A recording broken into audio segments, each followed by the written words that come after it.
Well, sex sells here in America and across the globe in advertising, music, politics, art, just about everything. The advertising industry, of course, does its best to cash in on the idea, in effect giving us its own interpretation of gender and race.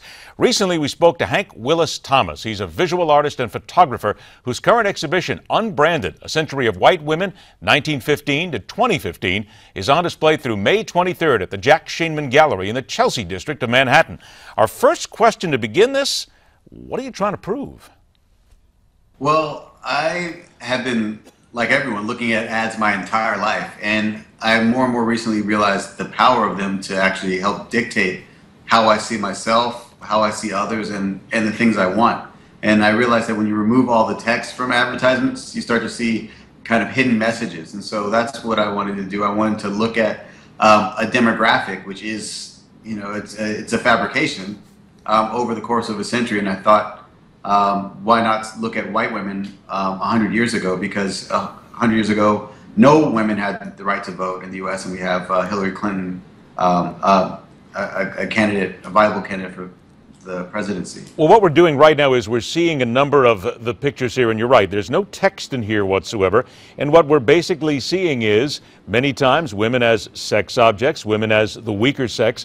They're all white women. Wouldn't that be what you would expect, though, through perhaps the 30s, 40s, 50s, 60s, and 70s, because that's what Madison Avenue believed they had to do, and that were the only people that they felt they had to reach at that time, correct? Yes, but I also think we recognize that a white woman there is no such thing as a white woman. They're just people.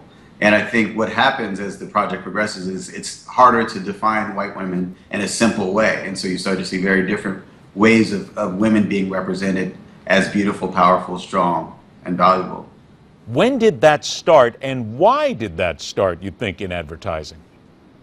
Well, I think it started to seep in the early 60s, where I think as a result of women taking a bigger role outside of the house in World War II, a lot of women wanted to have more power and more opportunity, and slowly found their ways into boardrooms and started to kind of affect in small ways and sometimes in large ways the way that women could be represented. Isn't it fair to say that the trends, though, have changed a little bit, because companies are being a little bit more diverse now, because they have to be, quite frankly. They're understanding how life has changed, how society has changed, and how the demographics have changed here in America, or do you still find them being a little hesitant to change? Oh, I think they've changed dramatically, but I think the prevalent messages are still the over-sexualized and highly sexist and often highly racist images. How much does that bother you that here we are looking back, and we're seeing a lot of pictures here now that were even the 50s and 60s and 70s, but that here we are in the 2015s, and there's still that sexism, there is still that racism. You would think that by now in the 21st century, we'd have gotten past that. Well, I think it's a very, sexism and racism is very much in our DNA. Everything that we've been trained about other people is based off of fear. And I think what we see in the advertisements that are created by women and often by people of color are the playing out of these ideas. But also I think it's interesting that most of the people who are making images for white women are quote unquote white men. So you have a male interpretation of what a female's values are and should be, and I think that does affect a lot of what we see.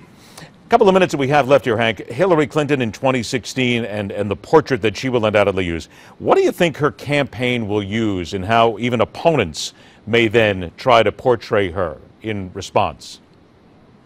I think she would like to be seen as a person, as a qualified person.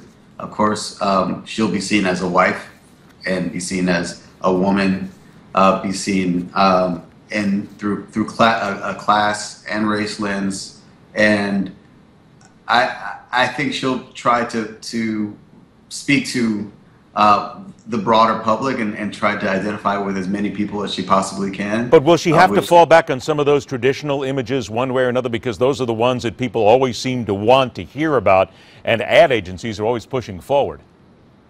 Well, I think she's going to have to strike a middle ground. I think she can't afford to fall back on those things this time. And I think one of the things you see in the project is right around 1991 and 92, we start to see these very prominent independent women images show up. And I don't think that's a coincidence that that's when we first saw Hillary Clinton. And we also see that again in 2007 and 2008 when she was running for presidency. So I think there seems to be a cultural awareness of the presence of Hillary as a powerful figure. It's interesting how a lot of our conversation then went down to Hillary Clinton, because right now everybody is thinking about who is she, what is she trying to actually tell the voters, whom is she trying to become. The Rasmussen poll, and this is fascinating because, while the fact that there is nobody really sitting there at this point to challenge Hillary Clinton, and everybody seems to be looking for anybody, Governor O'Malley may actually take the next step on May 30th, where he may do something, but they're looking for somebody who might actually speak to the Democratic voters. So the Rasmussen poll came out, and this actually, the numbers are out today, where they talk about Michelle Obama for president, how she would run against Hillary Clinton. Might be just a cause of desperation. Maybe they're just trying to create some sort of interest here, maybe create some sort of buzz. But the numbers are interesting because the survey found, and this was a national telephone survey, that found that just 14% of likely U.S. voters think the First Lady should run for president. 71% disagree, but another 15% are just not sure. All right, let's ask you then. Try a little social media here for us. Put somebody in there that you think actually on the Democratic side could defeat Hillary Clinton, and don't just give us a name. Tell us why.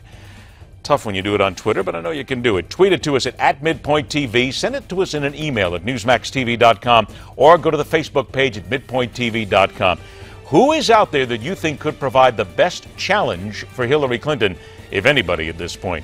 The challenge right now is your money. We'll get to that with the Money Master when we come back right after this on MidPoint.